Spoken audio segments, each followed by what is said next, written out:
It's important to be able to defeat the Elder Shadow Beast on your own, because there is great loot from doing so, and you won't always be able to find someone in your server to help you out.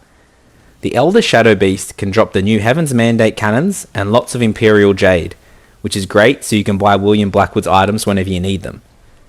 There is a lot of builds that can solo the toughest dragon, but I'm going to show you the easiest build and method that anyone can do. Firstly, we are using the cutter for its small ship size and built-in health regeneration. If you prefer to swap it out for the bark, that's okay, because this will still work. You'll just be a larger target for the ground lightning attacks. Up first is the hull armor, and for that we're using the Voltus Ward, as it has the highest electrical resistance, and that's perfect because the dragon's attacks are electrical based. You will notice a big difference when using this armor in the battle here. And for the weapons, we're using the Toxic Long Guns Lepic 3 on all sides. This is because long guns are the easiest to use in this battle, as they are very accurate and can hit the dragon at close and long ranges, which it always moves out to. Plus, hitting the dragon's body is a good chance of hitting a weak point, and the long guns get the bonus damage to weak points. A quick tip is to always aim for the dragon's body instead of the head if you get the option, and that's because the weak points in the body are much larger and easier to hit than they are in the head. We are using the Lepic 3s instead of the other long gun options because we are also using the Plaguebringer's Ward furniture piece for that 15% reduced reload time and 8% increase in damage, so therefore we'll be able to fire much more frequently, do more damage, and get the battle over quicker. In the auxiliary position, we are using the Little Grace 3, as it's great to pop down when the dragon flies up high out of our range and does that long drawn out ground lightning attack as you can see here, as this will always keep your health topped up even if you don't have a repair kit available. Plus, the cutter's shit perks boost the healing that the Little Grace provides you, so it's a win-win.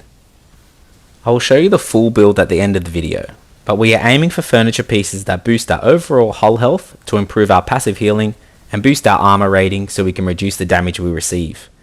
The battle against the Elder Shadow Beast is very simple. Just fire your long guns at the dragon whenever it does those lower long passes, and it will either do the long ground attack 1 or 2 times. During this, it is very hard to hit the dragon, so I don't bother trying. I just sail slowly to avoid most of the red electrical charges and pop the Little Grace down whenever I can.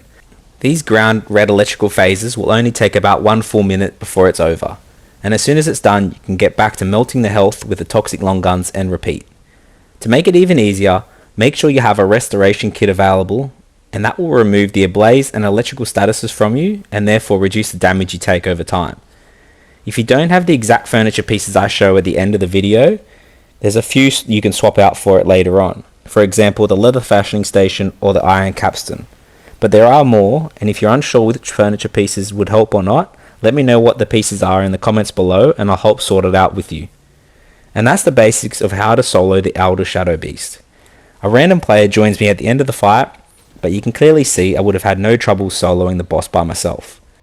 Thank you for watching, and I hope this helps you defeat the Elder Dragon on your own. Don't forget to stay to the end of the video so you can see the exact build and furniture pieces that I use. I have plenty more build videos on the way, so make sure to subscribe so you don't miss them, and I'll see you next time in the Indian Ocean. Bye!